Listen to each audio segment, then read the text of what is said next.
Thank you all so much for being here. Before I start, I just want to say a couple of things. A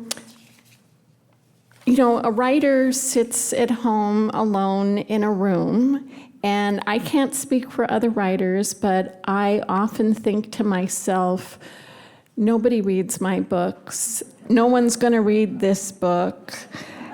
And then to come and see all of you here, it's just the most incredible thing because it's so affirming for what I do. And this is the last stop on what has been a 5-week book tour.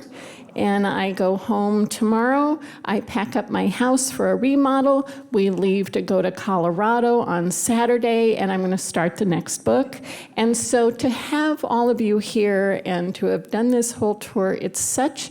I'm not going to pretend I'm not tired. I'm very tired, but I am so excited about starting the next book, and you've given me this incredible boost to do it, to just be excited about it. I mean, I was excited about it anyway, but you've given me the idea that, maybe someone will read that thing. All right, so I think about books for a really long time before I decide this is the one. With Island of Sea Women, I thought about that for about 8 years before I started working on it. With Tigral of Hummingbird Lane, I thought about that book for 20 years before I had my way into it. But this one was completely different. And you have to actually scroll back in time about 5 years. Island of Sea Women came out. I went out on book tour for it. I came to Canada for it. And I went home and I started doing research for what I thought the next book was going to be. And I was just quietly doing research, and a year went by. And then the paperback for Island of Sea Women came out, and I went out on what was supposed to be a 6-week book tour. I left on March 10th, 2020. And I went to 5 states in 5 days, and then the country, and the world shut down, and I was sent home. Now, the problem with the book that I was working on was that it was going to require a trip deep, deep, deep into a very, very remote part of China. No way to go there in 2020, no way in 2021, no way in 2022, and even now I'd be pretty reluctant to go anywhere in the world that remote. Plus, all of the libraries, all of the archives, all of the research libraries were closed. And in fact, they remained closed, at least where I live, for almost 2 years. So I had no way to do what I do. And so there I was, like all of us, home alone with my husband 24 hours a day. And, I didn't handle it very well. At the beginning, I was like, okay, I'll clean out the closets, all the things that we did. I would call my sons and say, wouldn't you like to come and visit? I'll make dinner. They'd be like, no, Mom, we don't want to be the ones who kill you. Remember that. So anyway, there I was. And I just was at total loose ends because I couldn't do the thing that I do. And I was moping. For real, I just didn't handle it well. And I think we all learned very quickly who was essential and who wasn't. Writers are really not essential. Anyway, months went by. I bought my first ever pair of pajamas. I bought my second ever pair of pajamas. Anyway, all of a sudden we're into October. Months have gone by, and I was walking through my office, and I have a whole wall of research books, and the spine of one of those books jumped out at me. I don't know why. Pale gray with slightly darker gray lettering, but for whatever reason, it just kind of jumped off the shelf and into my hands. Was that fate, fortune, destiny, good luck, serendipity, whatever? I had it, and Reproducing Women, Pregnancy and Childbirth in the Ming Dynasty. And I opened it up. I'd had it on my shelf for 10 years and had never read it, let alone opened it. But I thought to myself, well, here we are in the middle of a global pandemic. My life is over, so I might as well start reading it now, which I did. And I got to page 19, and there was a mention of a woman doctor, Tan Yunxian, who in the Ming Dynasty, so right there, a woman doctor 500 years ago, pretty impressive, who, when she turned 50, another fact that I was rather happy with, in 1511 published a book of her medical cases. And right then, I just set the book down. I went to the computer to see what else I could find about her. And I discovered that this book that she had written, Miscellaneous Records of a Female Doctor, was still in print, not just in Chinese, but also in English. And so although, I've been out on tour for 5 weeks, every single event has been with an independent bookstore. On that day, I may have ordered that book from... and I had it 24 hours later. And I knew right then that this was the person I was going to be writing about. And so instead of thinking about this for 5, 10, 15, 20 years, it was all of 26 hours. Now, what was it about her and this story that so captivated me? The first just has to do with the fact that her book was published in 1511. Now, just think about it. How many books can you think of before 1511 that are still in print? The Bible, the Iliad and the Odyssey, some Greek tragedies and comedies, Beowulf. We can expand beyond the Western canon and say the Mahabharata, the I Ching, the Book of Songs from China, all of those written by men, and so there are a couple of books in there written by women that have survived, Tales of Genji from Japan, and then there was a Catholic nun who in the 1100s, Hildegard von Bingen, wrote 2 books that were recipe books with herbal remedies for everything from sore throats to what to do if you have cramps to how to get pregnant, how to end an unwanted pregnancy, a Catholic nun who had a nice recipe in there for you. But these are very, very few and far between.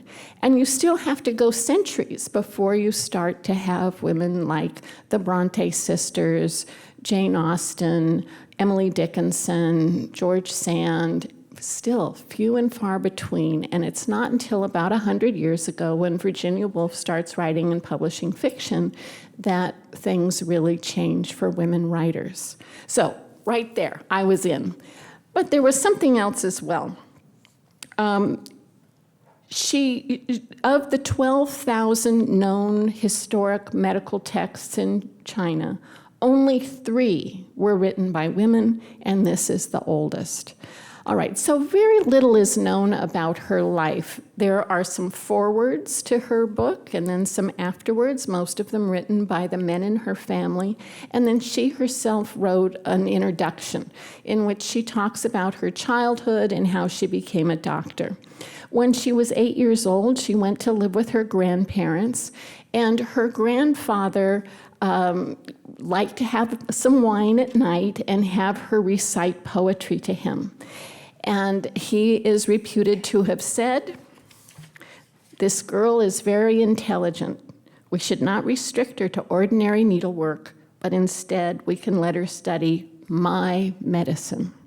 So he was a retired imperial scholar. He had been very, very high in the government, and when he retired, he became what was known as a literati doctor, someone who learns how to be a doctor by reading books. Not someone I'd really want to go to, but okay. And then his wife, Tan Yunxian's grandmother, was a hereditary doctor. She'd learned from her parents, who'd learned from their parents, who'd learned from their parents, and so on. And so it's really from her grandmother that she learned how to treat women and girls. But what else captivated me about her? She truly circumvented the rules of what it meant to be a woman in those days. This is a time when Confucian thought really permeates society, culture, family. This is a man who was a great thinker, don't get me wrong. He was a great philosopher. But I think it's fair to say that he didn't have a lot of love and respect for women. If you've read any of my books, you might remember some of these aphorisms, things like, when a girl, obey your father, when a wife, obey your husband, when a widow, obey your son. An educated woman is a worthless woman. A good woman will never take more than 3 steps beyond her front gate.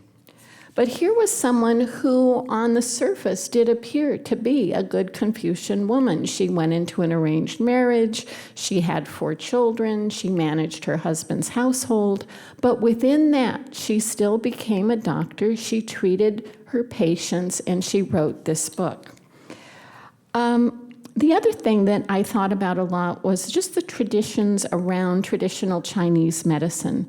And in those days, and actually until very recently, there was a saying that reflected how traditional Chinese medicine doctors looked at women patients. A woman is 10 times more difficult to treat than a man. Well, of course they would say that because 99.9999999% of all doctors were men.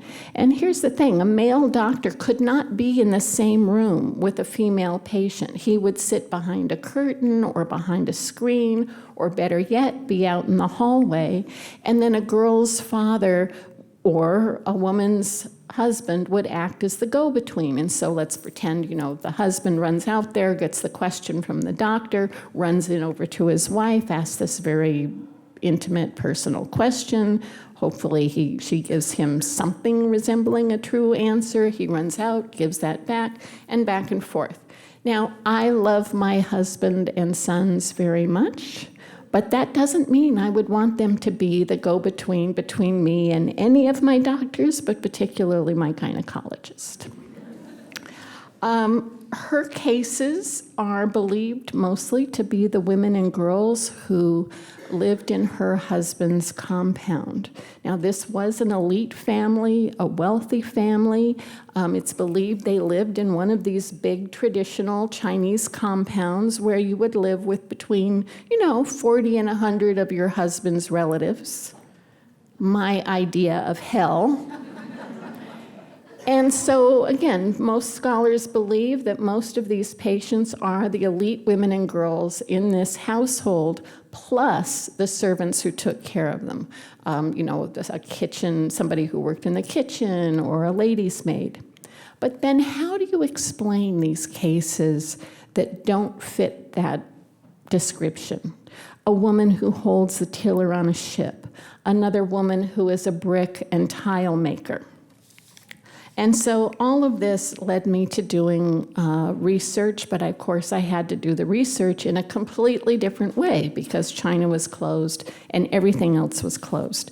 Now, I think Jorge and I are going to talk about that during our Q&A. So I just want to jump ahead to talk a little bit about the main relationship in this book. Now, I am a woman. I write about women. I'm looking out. Most of you are women, but not all of you. And so I have written over the years about mothers and daughters, about sisters, but I do always return or often return to female friendship. And this is a unique relationship that we have in our lives. We will tell a friend something that we wouldn't tell our boyfriend, our lover, our husband, our mother, our children. It's a very, very particular kind of intimacy. And of course, whenever you have your heart open like that, you're also very vulnerable to being hurt. And so while there are all of the wonderful things about friendship, the love, the support, people who help you through the most difficult times, who stand by you, there are also those sort of dark shadow corners of female friendship. And wherever I see those corners, and those shadows, that's where I want to go. I wanted to just read to you a couple of aphorisms from the Ming dynasty about friendship that I think, even though they were 500 or even older, 500 years or even older, I think they still pertain today. Friendship is a contract between two hearts. With two hearts united, women can laugh and cry, live and die together. A friend without faults will never be found. That's true. It takes a lifetime to make a friend, but you can lose one in an hour. Life without a friend is life without sun. Life without a friend is death. So I'm just watching the time because I know I'm supposed to be done at 20 after, so I'm doing really well on my time here. I just want to tell you one quick story about Tan Yunxian. And, I told you a little bit about her childhood and how her grandfather, wanted her to become a doctor. She was pretty sickly. And I'm not giving anything away, I don't think, no huge spoilers, to say that in the novel she does come close to death a couple of times. And it's during one of these times, and again, this is something she herself wrote about, that she was so close to death that she could hear her husband and mother-in-law right next to her bed planning her funeral. That's not something you'd ever want to hear. And not long after that, her grandmother, who had passed away several years ago, before, came to visit. Now, was this a fever dream? Was it an apparition? Was it a ghost? No matter what we think, she believed that this was actually true, that her grandmother came to see her on her deathbed. And I'm going to be paraphrasing her grandmother came in and was pretty irritated with her, like, enough of this being sick business. You are a very bad example to everyone in the family, and you need to pull yourself together. And if you go to one of my old medical notebooks, you'll see on page 78 a remedy that I created that if you follow the directions for how to make it, and you take it according to the directions in that notebook, you're going to get better. And not only you're going to get better, but you're never going to be sick again in any kind of serious way. And in this, her grandmother was absolutely right.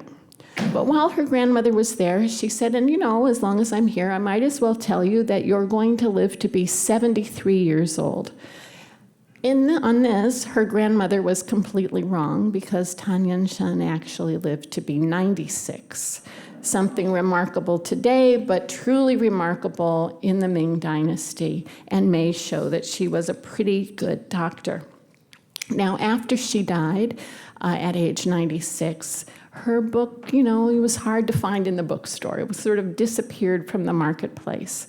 And she had a great nephew who decided he wanted to save this book from obscurity. And so he went out, he found an old copy, he transcribed it with brush and ink, he paid to have the wood blocks carved and to have the book printed. And this is the copy that we can still see today. I have photos of it on my website. In it, he wrote that he hoped that she would leave, that in publishing this, that he hoped that she would leave a noble name that would not decline in the future. And I hope that in my small way that I've helped to preserve her noble name. But even more than that, by reading her story and even just listening to her story, all of you are helping to preserve her noble name and all of the amazing things she did while she was alive and the way she still inspires today. Thank you.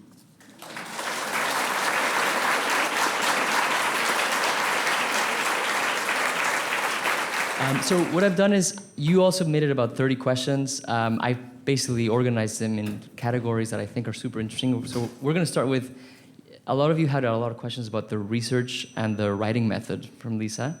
And then some of you had curiosities about Lisa herself. You also have some questions about her general political views and then future plans. So that's going to be the structure. Also, Lisa didn't want to see the questions in advance because she wanted to be surprised, so. Maybe that was a mistake, I don't know. Yeah. Don't worry, they're very good. So people want to know about the inspiration for your books in general. You already started sharing a little bit of it, but they want to know are there any stories taken from your family history? And someone shared that their grandmother had her feet bound, and that she thinks of her when she reads about feet binding in your books. Mm-hmm. So in this book, I would say there's nothing that really relates to my own family. However, just on this idea of foot binding, my family, they were all peasants, so they didn't have their feet bound. But my great-grandfather did have 4 wives, and he lived in Los Angeles, and his third wife, Apa, he married her when he was in his 60s, and she was just 16. And he brought her here, and he lived to be 100, and so she was about 40 when he died, and then she really went out on the town after that. But one of the big selling points when he married her was that her mother had bound feet. And so we have pairs of her mother's shoes. Yeah. And so, I think most people or a lot of people have seen bound foot shoes that are, 3 inches, maybe even 4 inches if it's more like a galosh or something like that. But these truly are about 1.5, 2 inches. They're so tiny. And this was one of the selling points for when he married this third wife. Wow, how did that make you feel, knowing that was in your own history? I wasn't related to her by blood, thank goodness, because I think there's a part where you can have a little bit of a remove. But whenever I see them, I do think about her and what she must have been through. And I'm assuming she was a very small woman to begin with. Otherwise, her feet could never have been made that small. But they're so tiny, and this was a process that it wasn't just about the binding process that when you were a child, these were things, you had to take care of your bound feet for life. And if you didn't, there were real consequences to that. And so I think when I see her shoes in particular, and I have some other pairs at home, I think about that lifelong project. And how women, are living with true physical pain. I have a dislocated bone in one of my feet, and they can't do anything. They could put a pin in there, but sometimes it really hurts. And then I think, well, what if all of my bones in my feet were like that, and that I would have to walk on that all the time? And so the level of pain, day by day, year by year, is something that I think about. And then also just the fact of what was required to care for your feet until you died. Wow. Thanks for sharing that.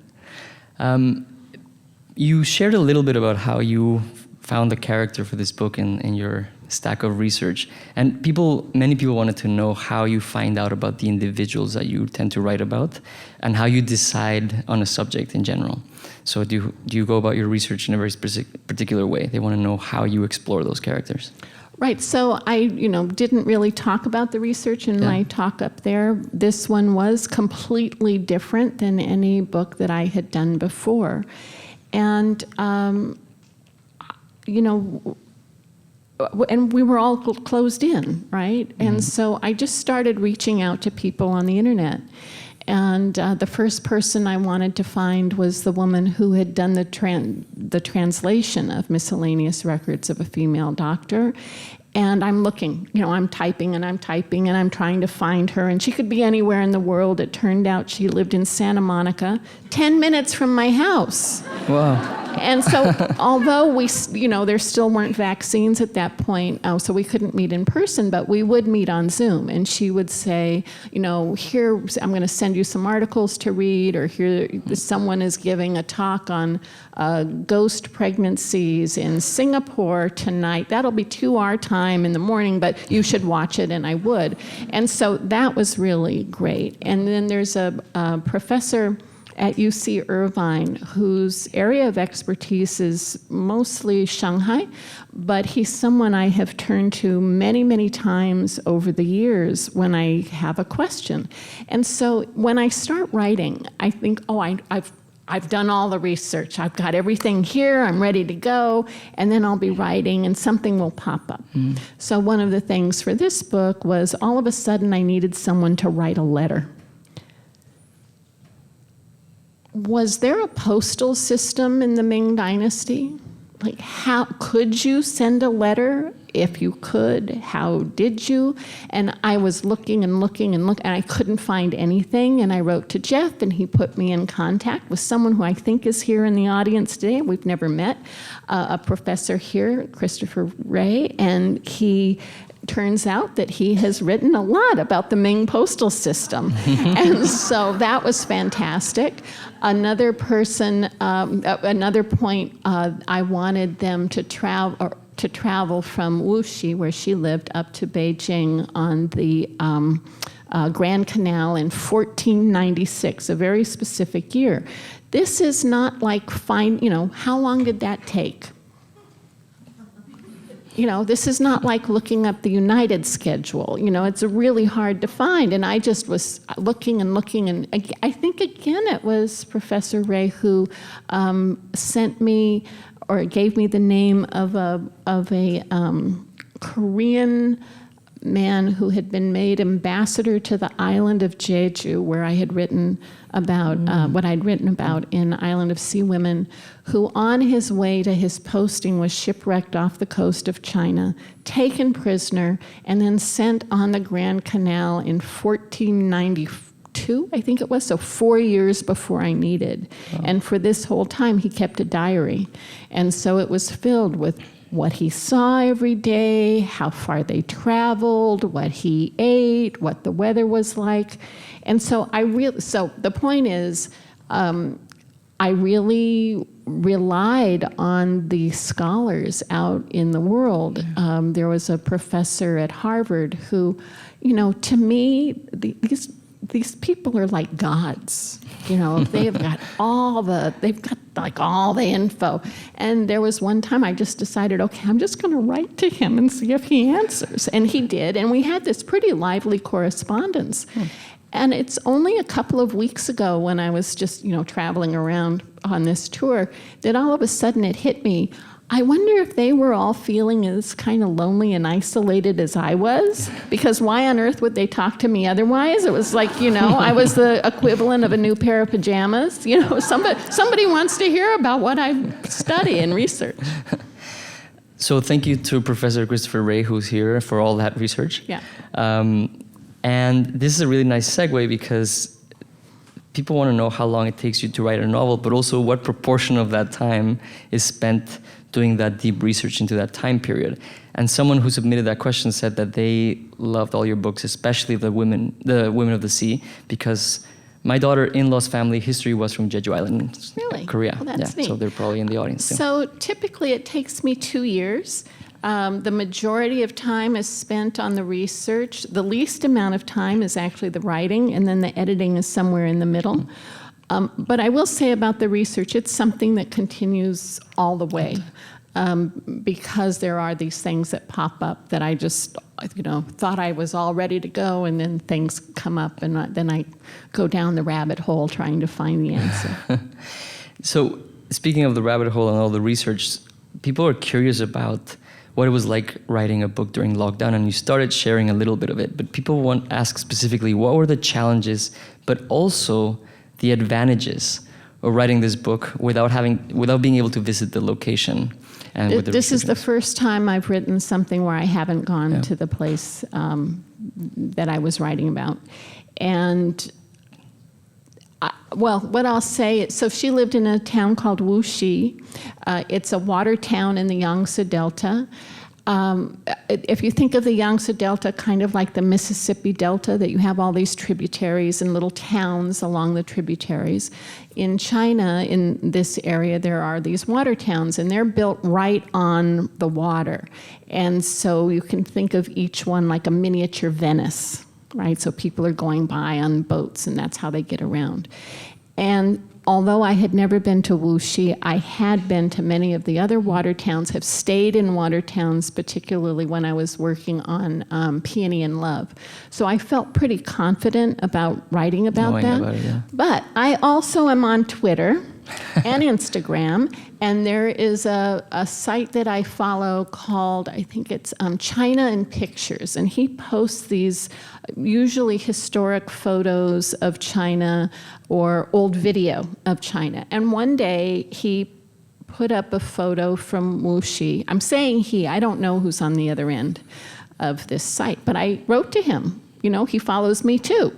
And I said, are there any Ming Dynasty sites that still exist in Wuxi? And the next morning, he had sent me a list of 40 sites, but not just a list. He had links to every single one. He sent videos, of like the Grand Canal during the day, the Grand Canal at night with all the neon, Grand Canal from the early 1960s. It doesn't look at all like that anymore. I mean, he just here. Yeah. And it was incredible. I mean, that was just such a gift because, again, I couldn't go there, but it allowed me to see those places and in some cases be able to walk through them or be on the boat, even though I couldn't go in person. Oh, what a dream.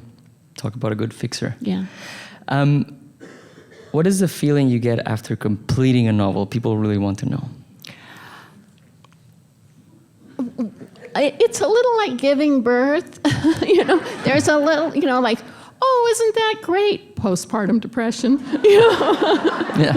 Yeah. I mean, project's over. Yeah. And then, of course, I do think there's something a little bit with writers where it's, I mean, I'm not an actor, but I always read, where actors say, and I just never think there's going to be another job. And there's a part of me that's like, what's the next one going to be? I better get on it. And so I'm already usually thinking about what the next one is going to be, even if I may or may not have done some preliminary research, but I try. Okay, this book I finished last year, so I haven't started writing the new one. So it's not like I did that overnight, but I know what the next one's going to be. And that helps me. It really helps me through the editing process. It helps me when the book comes out, because you never know how people are going to, if they're going to like it or not. Yeah. And so to know that I have a new project out there, even if I haven't started on it, it's like, what is that? It's like insurance that I'll be okay. You know what you're going to do with your time right after. Yeah. I mean, you're going to start your next book 2 days from now when you... In a week. Wow, that's incredible. No vacation in between? No, okay. Well, I'll be on vacation. That's the idea, is we're supposed to be on vacation. But I've just shipped all my research stuff up there. Yeah. Wow. My husband's thrilled. I've promised him I'll only work 2 hours a day.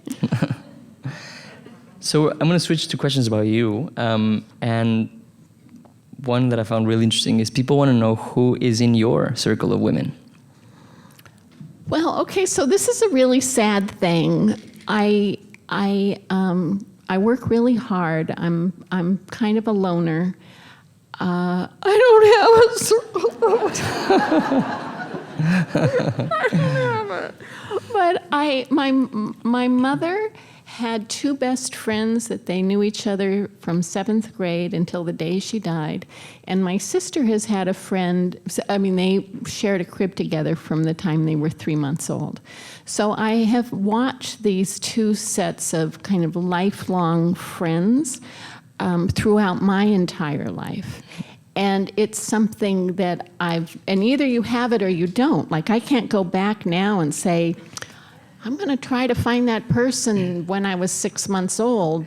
You can't go back and rewrite that. So I've watched those, and I think that there are the really positive things about those relationships, especially these long lifetime ones. But there are also some really big negatives, and there were certainly times with my mother and Joan and Jackie, over whatever it was, 70 years that they were friends, where there were times when Joan and my mother wouldn't talk to Jackie for like 15 years, and then my mother and Jackie wouldn't talk to Joan for 12 years, but they would always make up. And so I saw those kinds of ups and downs, and yet their love for each other was so strong that even though they wouldn't talk to each other for a decade or more, they would come back together. Mm-hmm. Thank you for sharing that. And if anyone wants to be your my friend. I hear that there's a lot from international correspondents who spend their lives reporting from different countries and they don't have a particular place. And but I think the other thing in this story, and I think it does sort of reflect my life a little bit, was this, she struggles. I mean, she thinks she's alone in the world, and she is, we'll put it in quotes, orphaned. And it takes her a very long time to recognize that she has a circle around her, that it's actually been building without her even thinking about it. And I do think that that's true in my life as well. I mean, I'm not really out there and all by myself, but that we, I play tennis with a group of people. That's one circle. Now, are those my deep bosom buddies? I hope they're not watching this. I have to say, no, they aren't. But they are a circle of people that I'm a part of.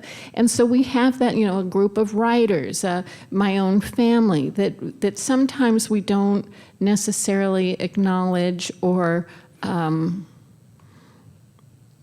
appreciate what we have. Just like Dorothy in The Wizard of Oz. You sometimes have to have some distance from it to realize it. So there's a double question here that explores how your writing has changed you. And it's hard to paraphrase. I'm going to read it. And there's two parts to this one. You started writing about Chinese American history as your own family history, probably wanting to know more about where you came from. And you started writing stories in China. So the first part is, I would like to know how this journey to explore your roots changed you. But then you started writing more about people's lives in China, probably for a different reason than searching your roots. So I'd like to know what inspires you to write about those people's lives in China, and how your motivation changed from wanting to know your own roots and how the stories of other people are changing your life. Actually, I think they're still completely connected. I am interested in stories, particularly about women that have been lost, forgotten, deliberately covered up. I think just generally in history, I'm interested in those stories that people haven't learned. And so I don't know how it is here in Canada, but I know when I was growing up in California, we never learned anything about Chinese American history beyond the fact that the Chinese worked on the railroad. But there was a much deeper history. And of course, the Chinese Exclusion Act, you later had your version of the Chinese Exclusion Act, that this was not something we learned. And to me, that is that history. Is it lost? Is it forgotten? Or is it deliberately covered up? Because, of course, if you're writing a history book and it's for high school students, if you don't put it in there, is that a deliberate act of covering it up? I think you could argue that it is, because people don't want to look at the bad history. And so I think that was very true with my own family, that I thought I could tell this history of the Chinese in America that people didn't know through the eyes of my own family. When I first started that book, I had jury duty. And I went to UCLA and I checked out every single book they had on Chinese American history. All 5. Oh, that was it. Nothing. I mean, this is a long time ago now, but that was it. And so I really felt like there was a place for this particular book. But obviously within that, there was a lot about explaining my own life to me and trying to understand not just my family's journey, but my own journey. And I think that is completely in these stories even today. Even though at the same time I'm trying, I'll come across something where I'll just think, oh, this is so amazing. Here's someone who's so amazing and we don't know about her. And if she, and she inspires me, and I hope she'll inspire other people. Or with Tigrill of Hummingbird Lane, that I had thought a long time, that is the one, 20 years I'd been thinking about that, about adoption from China, and the one-child policy. And I think the real reason why I was so interested in that was because so many girls from China are adopted into white, I mean, it's international, right? But so many are adopted into white families. And if you take out cities like Los Angeles, San Francisco, Chicago, New York, you know, places that have incredible diversity where you have all kinds of resources. But let's say you've been adopted by into a smaller town where you might be the only Chinese face in your family, in your school, in your church, in your synagogue, at the county fair. And how did they see themselves? You know, if when they looked in the mirror, they'd see a Chinese face, but their experience was completely American. And I had kind of the opposite of that, where I grew up, I lived with my mother as a child, but I spent a tremendous amount of time with my father's family. And when I was a kid, I had about 400 relatives in Los Angeles, about a dozen that looked like me, the majority still full Chinese, and then this little spectrum in between. Mm-hmm. And so when I looked around me, what I saw were Chinese faces, what I experienced was Chinese culture, Chinese tradition, Chinese language, Chinese food, and that's why I write the kinds of books I do. But it hasn't escaped my attention that I don't look very Chinese. Mm. And so that, you know, that sense of who you see in the mirror and who you are inside was very much at the heart of writing Tea-Girl of Hummingbird Ling. Do you ever face pushback from people who read what you're writing about and look at you and feel like there's, you know what I'm saying? You know, not really. Okay. I think because of On Gold Mountain and all those nice awards you mentioned in your introduction, that gave me kind of a seal of approval. Seal. Yeah. I mean, that doesn't mean it doesn't exist out there, but I think it's been pretty mild. Good. I think once people know who I am. Once they read your story and understand, yes, they get it. So there's can I just say one other thing about that, which is obviously my family, they were intermarrying at really early, and it was against the law for Chinese down to a quarter to marry a white person in California until 1948. Oh. It was against the law in many states until 1967. So for my great-grandparents went to a lawyer who drew up a contract between two people as though they were forming a partnership. My grandparents went to Mexico to get married, and my own parents were only the second couple in our whole extended family to be legally married in the U.S. And so they were doing that very early. Of course, now you can marry whoever you want. Yeah. And so I think that people in their own families are experiencing, are having to think about identity as being more than just what you see on the surface. Because I don't know from looking at you, what your background is completely, if your mother was from here and your father was from there, who has the greater influence on culture and identity in your house, what kind of food do you eat, who's making it, all of those things really influence who we are inside, but that may not anymore be reflected on your face. Yeah. If I had $1 for every time someone has told me, but you don't look Mexican. So this is a really good moment to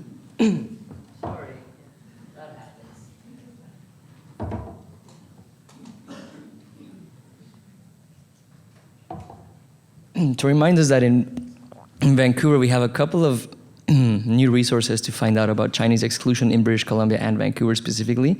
So a new, amazing museum just opened on Pender Street. It's called the Chinese Canadian Museum.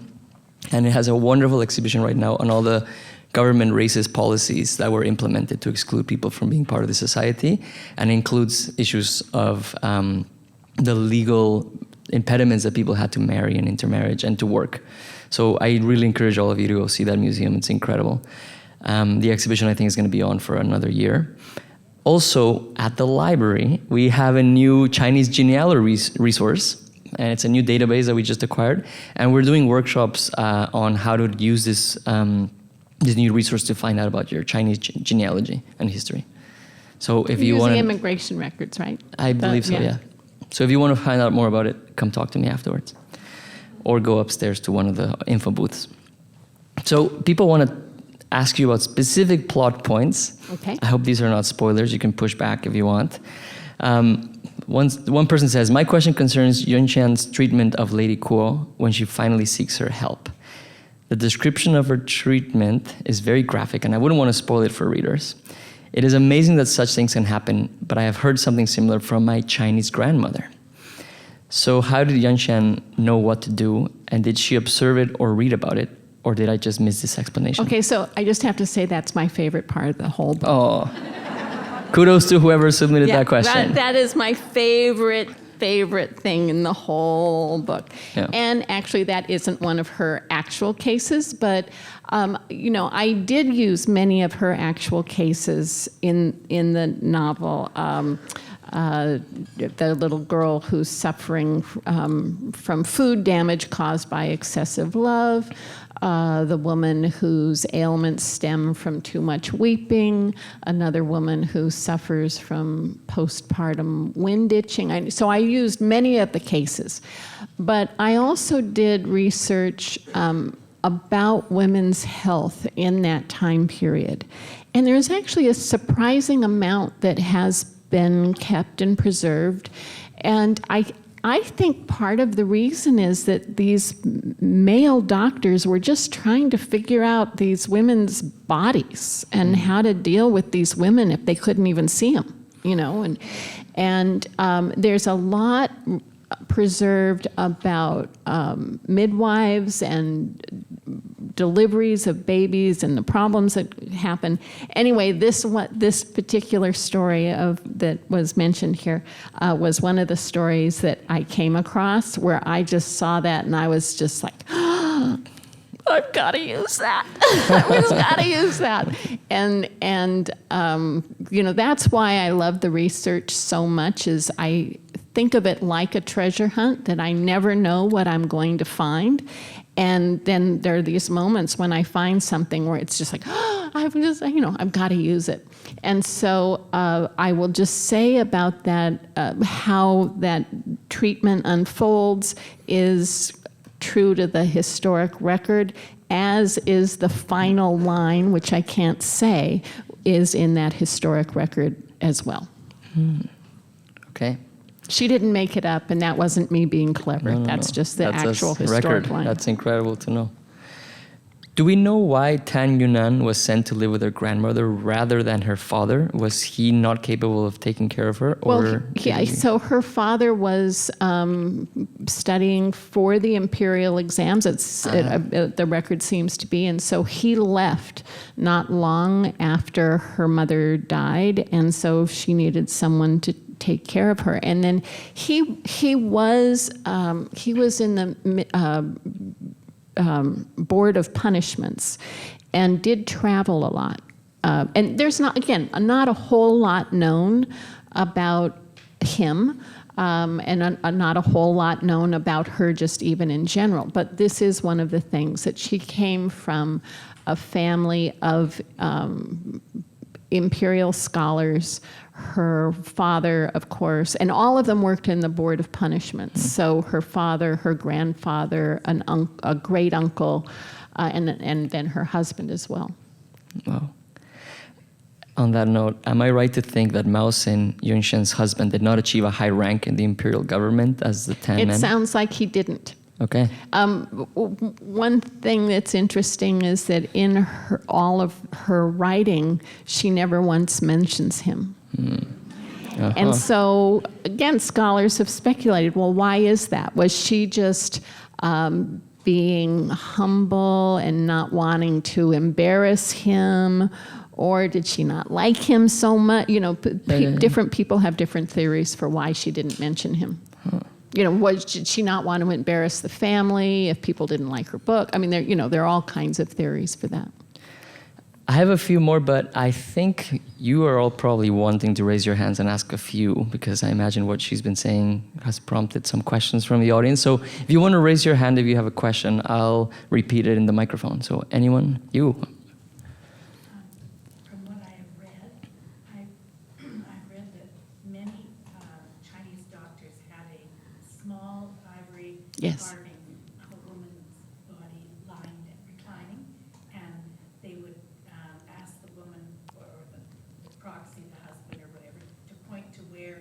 hurts and did she do that? No, I'm going to repeat it Okay. for the recording. Right. So the audience member here is sharing that she's heard that some Chinese doctors had an ivory carving of a woman's body, and they would They're small, about small, like this, yeah. and they would use that to point at the parts of the body that were hurting or that they needed treatment. Yes, that's correct. They did have that, and a woman could also point at that. Yes, so those existed. But I don't think she would have had to, I mean, there's no record of her using that, but I don't think she would have had to, because she could be in the room with the patient. So this was what was so different. She could see, was a woman pale? Was she flushed? Did she have a rash? Was she swollen?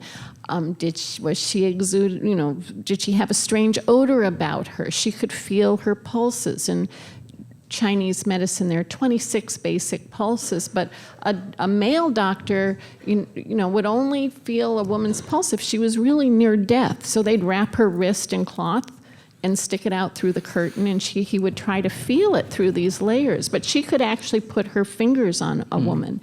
And then last, because she was a woman and she had experienced every phase of a woman's life. She'd been a little girl, she'd gone through puberty, she'd given birth, she got the wonderful gift of menopause. She had shared in the actual physical connections that all women, no matter whether you live now or 500 years ago or 500 years from now, no matter where you live on the planet, this transcends time and geography and culture and society. All women do have this common biology and physiology. So she was able to communicate that way. There's somebody back in the... Yeah. There's a hand in the back. Yeah, you. Well, I don't know if you can hear me, but yeah, I'm listening. Thank you for the talk. That was wonderful. I was wondering if you, in your research into Korean history, obviously, had run across the story of Sir Jang-geum, a female, the first and only female royal physician. No, I'm sorry, I haven't. Yeah, she would have lived about. She was born in 1470 or so. Amazing.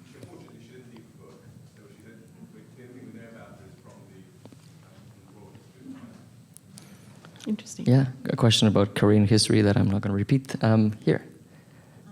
The book that was on your bookshelf, that was the inspiration for your current book, or how you started. You said you had it on your bookshelf, you hadn't read it, so why did you have the book? So why did you have the book on your bookshelf?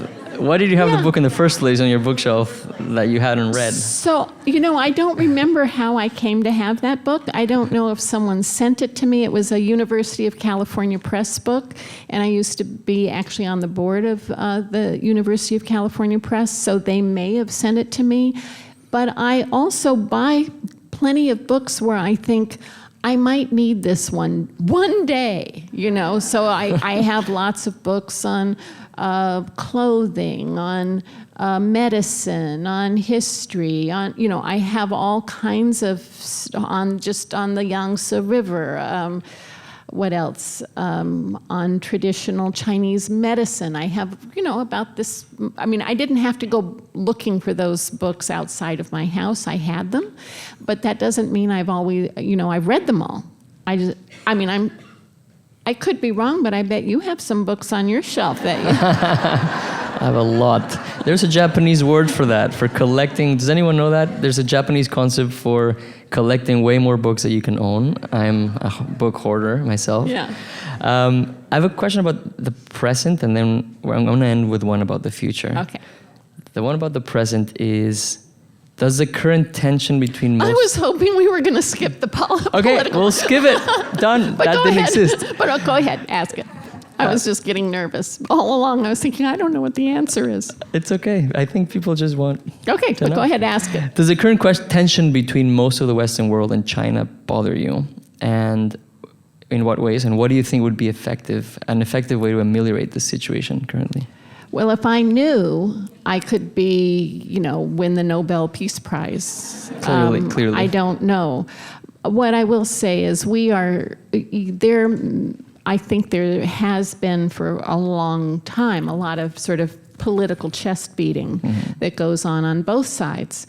And yet, the West and China are so now intertwined economically that I don't know how you back out of that at this point. And they, I think China has us over a kind of a barrel, but we have them over a bit of a barrel as well. And so that's where we are, and I don't see that changing anytime soon. Okay. Yeah. But if I knew the answer, yeah, I could be in. Political realists would agree with you. Yeah. And which historical era are you keen to explore for future stories? So that idea that I had thought I would be working on, again, it's still sort of sitting there because I still don't feel very comfortable about going anywhere that remote, even now. And it doesn't have to do with China, it's just anywhere that remote. So I have already begun doing research on what will be the next book. This isn't the only historic part of it, but one part is the 1871 Los Angeles Chinatown Massacre. And Los Angeles at that time was just 5,000 people. It was considered to be the wildest, most violent of all of the Wild West towns. Wow. And so we don't know that. We know, Dodge City, Laramie, all these other places that are very big in our imaginations, probably because of movies. And one reason we don't know about Los Angeles and that history is because Hollywood. Oh. And so when they first started making movies, this was a time of the big land boom in Southern California, and nobody wanted to portray Los Angeles in a negative way. So we really don't know that history. So in this time, there were, and in the massacre, 10% of the city participated in the massacre and riot. 10% of the Chinese population, the men and boys, were killed, shot, stabbed, hung. This is considered to be one of the largest mass lynchings in the history of the United States. Wow. There were only 34 women living in Los Angeles at that time, and I think about that a lot. What that must have been like for these women to be in this incredibly violent, backward, rough city. And so the novel, guess what? I'm telling it from the female perspective. Surprise, surprise. I'm basing it on 3 real women. The first is a young woman who was married to an elderly, wealthy merchant, and she was kidnapped by a gang and held captive for about 6 months. And it's actually her kidnapping that triggered the riot. So I think of her as being the kind of Helen of Troy of the piece. The next one was the wife of the Chinese doctor. And he was the most popular doctor in Los Angeles at that time. If you think about Western medicine in 1870, it was really backward. Yeah. It was sort of snake oil salesman stuff and sawing off your arm. Yeah. With a saw, blood.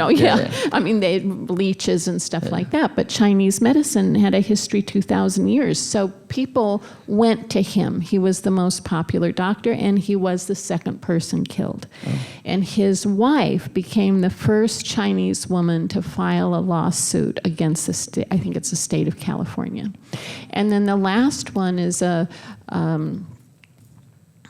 composite of 2 women who were sold by their families in China, brought to the United States, sold into prostitution.